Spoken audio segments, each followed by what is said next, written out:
This is the P-61, called the Black Widow. She's well named because she packs 4 caliber 50 machine guns and 4 20mm cannon. An obituary notice goes with each bite. Those twin engines will carry her fast enough to catch up with almost anything in the sky. And she's maneuverable, as a fighter should be. Very easy to handle. She stalls, takes off, and lands at low speeds. Getting checked out on her is a pleasure.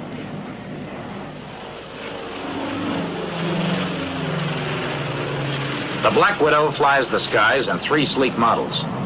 First, the YP-61, the earliest model of this ebony killer. Then the P-61A, the first model to go into combat service. And finally, the P-61B, the newest combat version. Let's watch this pilot learning his stuff on a P-61A.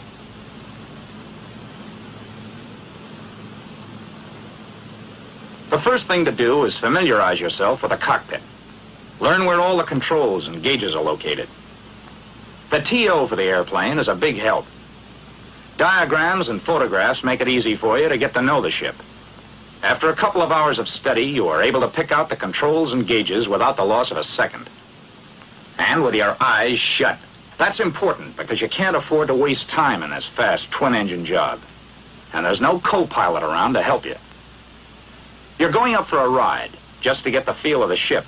But first you have to check the airplane, thoroughly. That's your best guarantee for living to a ripe old age.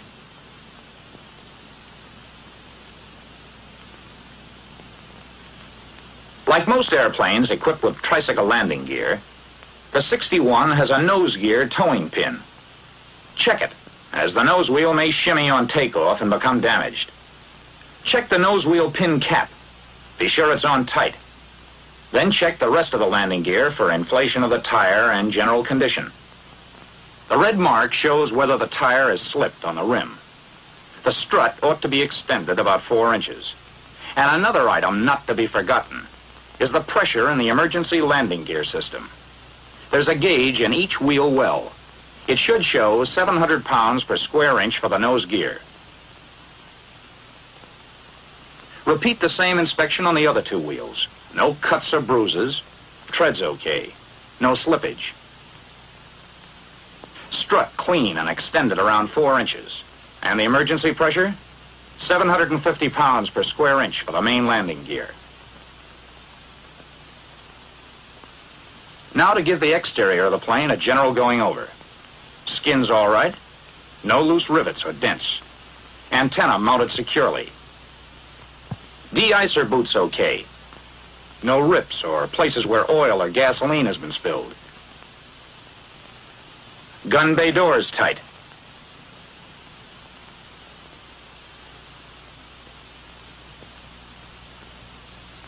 Control surfaces in good shape.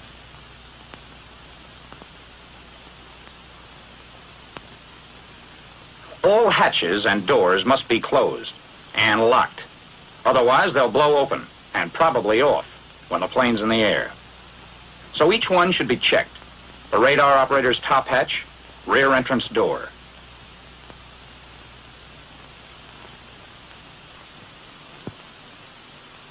Now you can get into the cockpit, but you have to climb right out again through the top hatch. Careful not to step on any plexiglass. There's one thing more to check outside the airplane. The gas tank filler caps.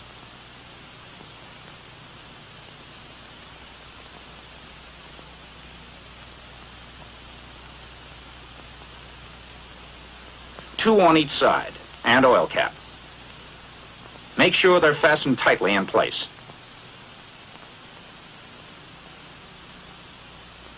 Here's an old story, but a wise one. Form 1A. Check and sign for red diagonals.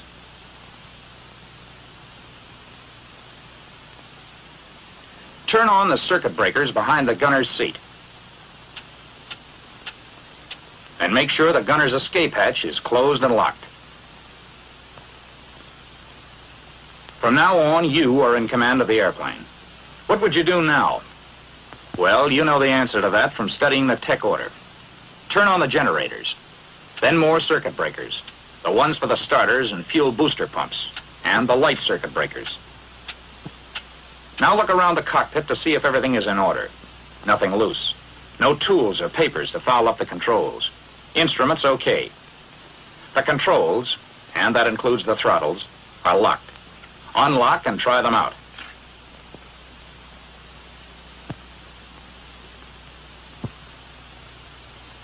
Operate the rudders, elevators.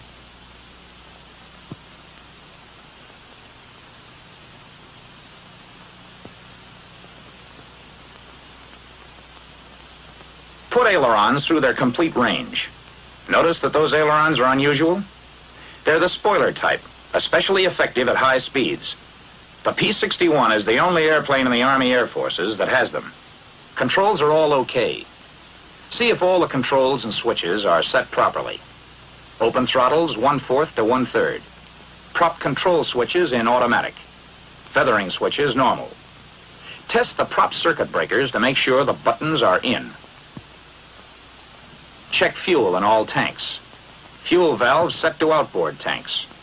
Crossfeed, which supplies both engines from one tank, off. Air pressure for the emergency brakes ought to be 425 to 450 pounds per square inch.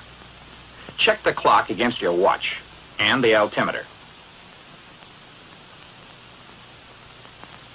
Oxygen pressure 425 pounds per square inch. Oxygen regulator to auto mix on. Test the trim tabs. If they're in good working order, set them for takeoff. Now the instructor is ready to take over. While the ground crew pulls props through 12 blades, set the superchargers at neutral. And throttles 1/4 to 1/3 open. Adjust both mixture controls to idle cutoff. Props at full increase RPM. Check to see that the props are clear. Then turn on the battery switches. On the P-61A, there are 2 individual battery switches and a master battery switch. The master switch on the ignition unit is for ignition only. Turn booster pumps to low. Carburetor air cold. Oil shutters 1/3 open. Make sure all cowl flaps are open and the intercooler flaps closed. Automatic pilot oil pressure off. Make sure that the VHF switches are off. Check carburetor air filter. Turn on master ignition.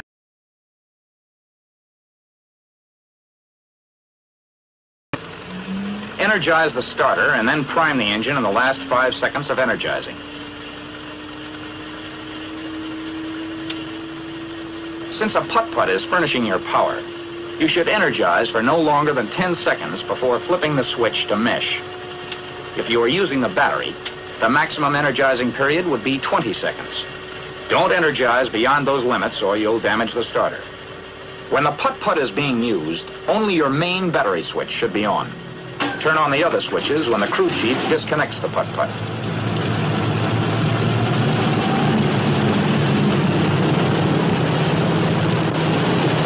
Adjust your mixture control to auto-rich. Close the throttle to run your engine as slowly as possible until oil pressure is indicated. As soon as oil pressure shows, adjust to between 1,000 and 1,200 RPM to prevent fouling of the plugs as a consequence of prolonged idling. Now we're ready to run through the same procedure for the left engine.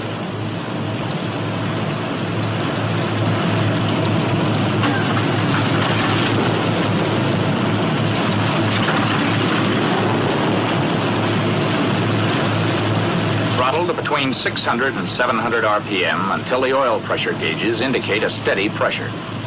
The cold oil pressure will go up to 150 or 200 pounds until the oil temperature gets to 40 or 50 degrees centigrade. Keep the prop governor in high RPM. Turn the fuel booster pumps off. Your fuel pressure should be between 15 and 17 pounds. When the oil temperature gets to about 40 degrees centigrade, open the oil cooler flaps about 1/3. Keep the engine cowl flaps open. Operate the cowl flaps and intercooler flaps, watching them from the window.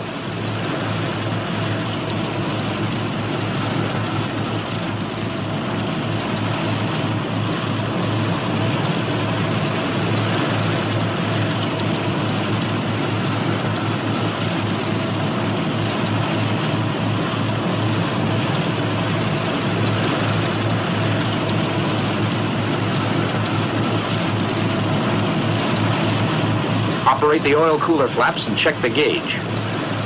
Check both hydraulic pressure gauges.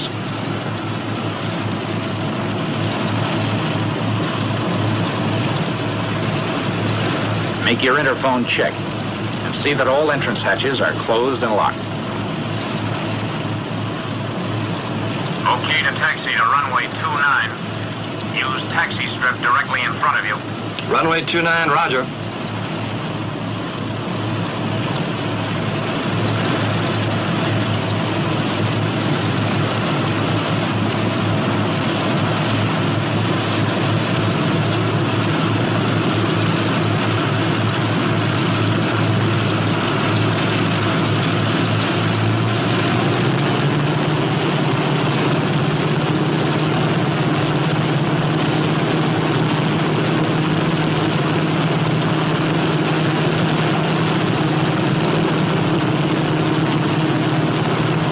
Brakes for taxiing as little as possible.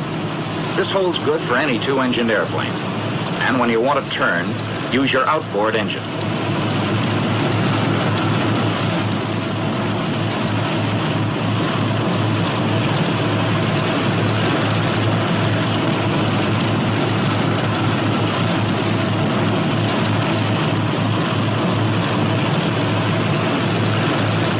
Always taxi with your flaps up. Set brakes and proceed to make check. Your oil pressure should be at normal, and cylinder head temperature must be over 100 degrees. Now check one engine at a time. See that the prop is at high RPM, and put mixture control in auto rich.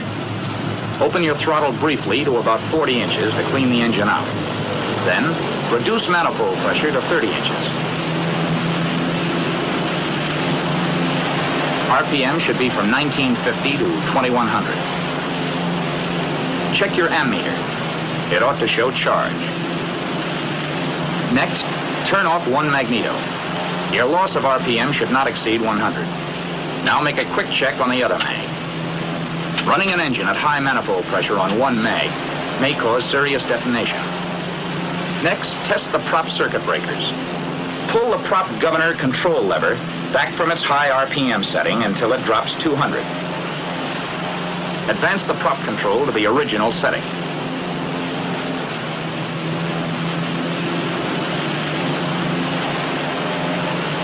Use the feather switch to check the prop. When RPM starts to drop, switch back to normal position. Put the prop selector switch in decrease. As soon as RPM drops 200, move the switch to increase. When the RPM goes back to 2100, put the switch in automatic. Now go through the same procedure for the other engine. And then you're ready for the final check. Fuel booster pumps at high. Fuel pressure between 15 and 19 pounds per square inch. Prop circuit breakers down. Prop switches at automatic. Prop controls at high RPM. Mixture auto rich. Intercooler flaps closed. Upper cowl flaps closed. Lower cowl flaps open about 1/4. Wing flaps 1/3 down.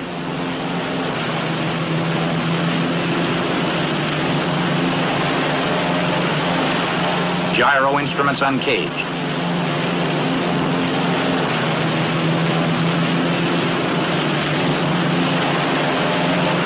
Oil temperature should be between 40 and 90 degrees centigrade. The oil pressure 75 to 90 pounds per square inch at 2,000 RPM. Cylinder heads between 120 to 205 degrees centigrade. Hydraulic and accumulator pressure 800 to 1,100 pounds per square inch. Now you're ready to scramble.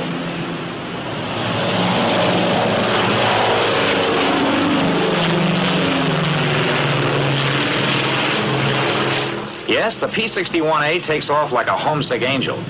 But flying the P-61B is smoother and even more efficient, with these latest modifications giving her top performance. A rack for night binoculars, a new wrinkle in night fighting, an electrically operated accessory panel, push-button type circuit breakers, 2 improved heating units, trim tab removed from aileron, landing gear with a neutral position. In the down position, a lock prevents the gear from being raised accidentally. Main gear nacelle doors close with wheels down. Taxi lights on the nose wheel. Now let's go upstairs and watch another P-61 go through its paces. A YP in this case. The ship takes off at about 105 miles an hour, indicated without flaps. She'll fly herself off the ground. But now let's see how the P-61 takes off with flaps. Using quarter flaps provides another normal takeoff. Notice that the nose need be raised very little. But if you ever have to take off from a bombed field in a hurry, use 2/3 flaps. Keep nose wheel on ground until you have flying speed, then pull her loose. Climb a few feet and level off to gain speed. The P-61 will take off in a short space if you handle it correctly. Here's another way to clear an obstacle at the end of the runway. Flaps down 2/3 again. But this time, stay on the ground as long as possible, gaining all the speed you can. Then pull up steeply and keep climbing until the obstacle is cleared. 140 miles per hour gives you the best rate of climb, but 160 is generally recommended for normal operation. The higher speed keeps the engine running cooler. For normal cruising, use 2230 RPM or less. Manifold pressure, 29 to 34.5 inches in auto lean. Oil temperature, 60 to 85 degrees centigrade. Oil pressure, 60 to 90 pounds per square inch. Fuel pressure, 15 to 17 pounds per square inch. Cylinder head temperature, about 210 degrees centigrade. Generator voltage, 28 to 28.5. Amps, 200 maximum each when using turret and all radio equipment. Shift the supercharger every 3 hours to prevent accumulation of sludge. The Widow is very easy to get along with. She won't give you any trouble on turns. Climbs like a monkey. Dives well. Here she is doing a chandelle. A stall at about 95 miles per hour with flaps up and power off. The response and effectiveness of elevator and rudders is completely normal. Elevator forces are exceptionally light for a ship of its size due to the spring-loaded tabs. Failure of either engine in flight isn't a problem if you follow the proper procedure. Hit the feathering switch, then close the throttle. Move the mixture control to idle cutoff. Turn the fuel supply of the dead engine off.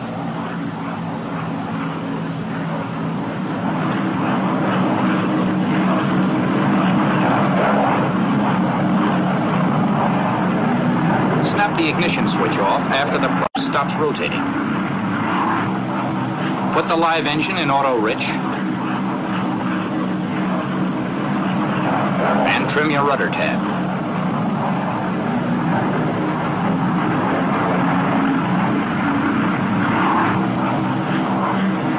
Close the cowl flaps on the dead engine all the way. And finally, close the oil cooler flaps and intercooler shutter on the dead engine.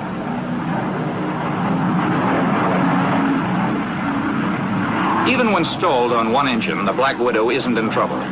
On one engine, you can turn in either direction if you maintain safe single-engine airspeed, have your plane trimmed properly, and remember coordination. And don't be timid about racking her around. You can even do vertical banks into the dead engine if you keep her at proper flying speed. To unfeather is equally simple. Turn the ignition switch on with the throttle closed. Set the prop control lever to the decrease RPM position. Turn on the fuel supply. Move the mixture control to auto rich. Set the feathering switch to normal position and hold the selector switch in the increase RPM until your engine speed reaches 800 RPM. Then release the selector switch. When minimum engine operating temperatures have been reached, place selector switches in automatic. And finally, adjust mixture, throttle, and prop levers to the desired power and engine RPM and retrim the ship.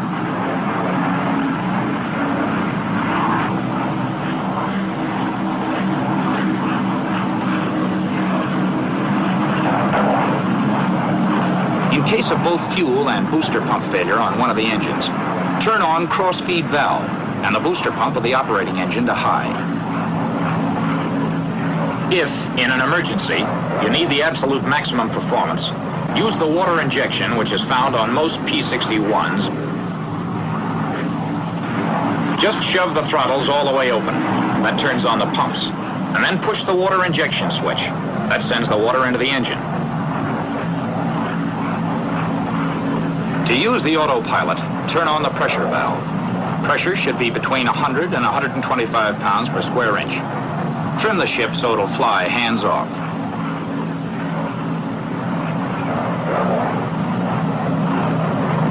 Uncage the gyro pilot instruments. Line up the control indices.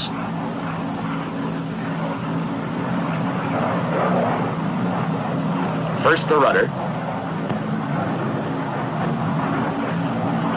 Then the aileron.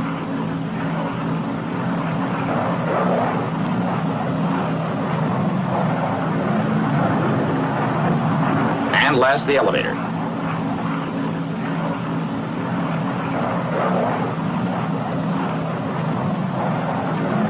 Set the speed valve at 2 or 3.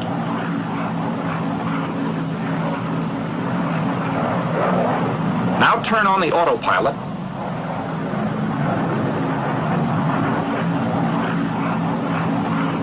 And finally, if necessary, readjust the indices for level flight.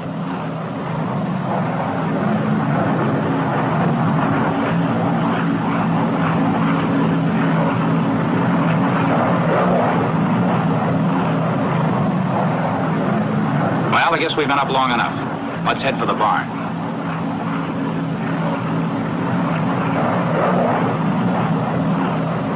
Turn the autopilot and cockpit heaters off. Check to see that de-icer and anti-icer are off. Turret stowed.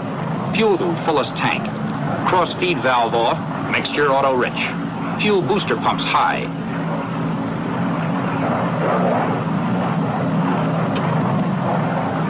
Supercharger neutral.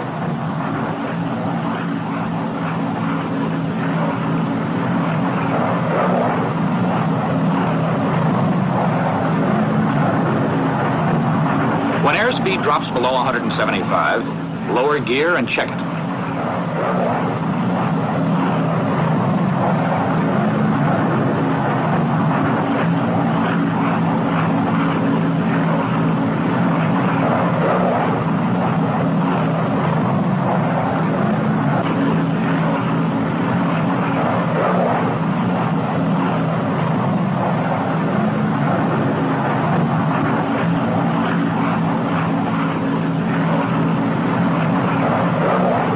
Hydraulic and accumulator pressure, 800 to 1,100 pounds per square inch. Props, automatic and set for 2,400 RPM.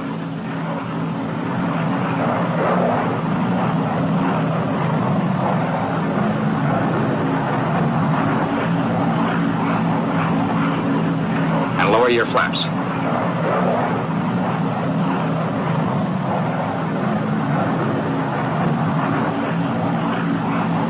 Retrim the elevators.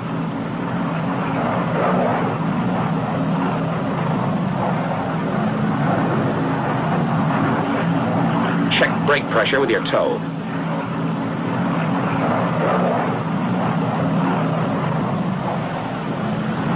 Approach at not less than 110 miles an hour. Touchdown at about 90 miles an hour. Tail down. That was a landing with 3/4 flaps. Let's go back and look at some other types. If you want to use less runway, for example, just lower the flaps all the way. Remember, you have a lot more drag with full flaps, so come in with a little more power. The P-61 was designed with a large area of flaps for slow landings at night.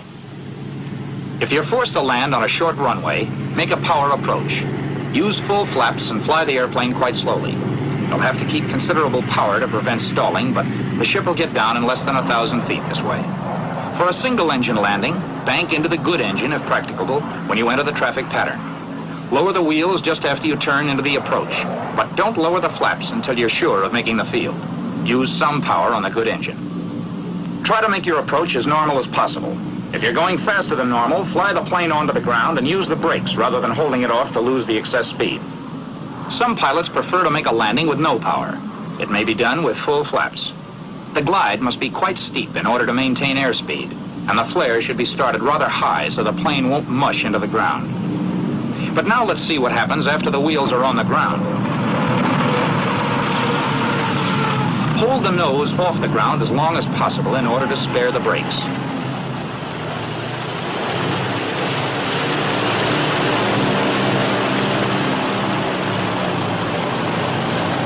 After you complete the landing run and come to a stop, be sure the cowl flaps are open and raise the wing flaps.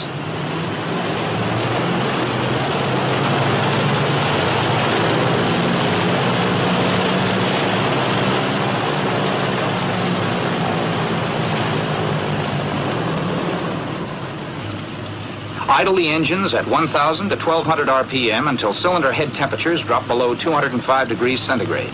Mixture should be auto-rich, and all cowl flaps open. Advance throttle to 25 inches and pull her back, cleaning out the engine. Now move the mixture to idle cutoff and advance throttles to full open as the engines die.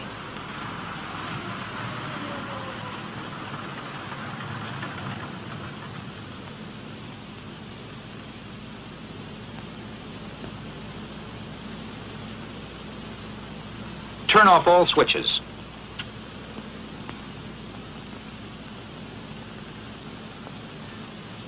Hold brakes until chocks are under each wheel, then release. Finally, lock the controls.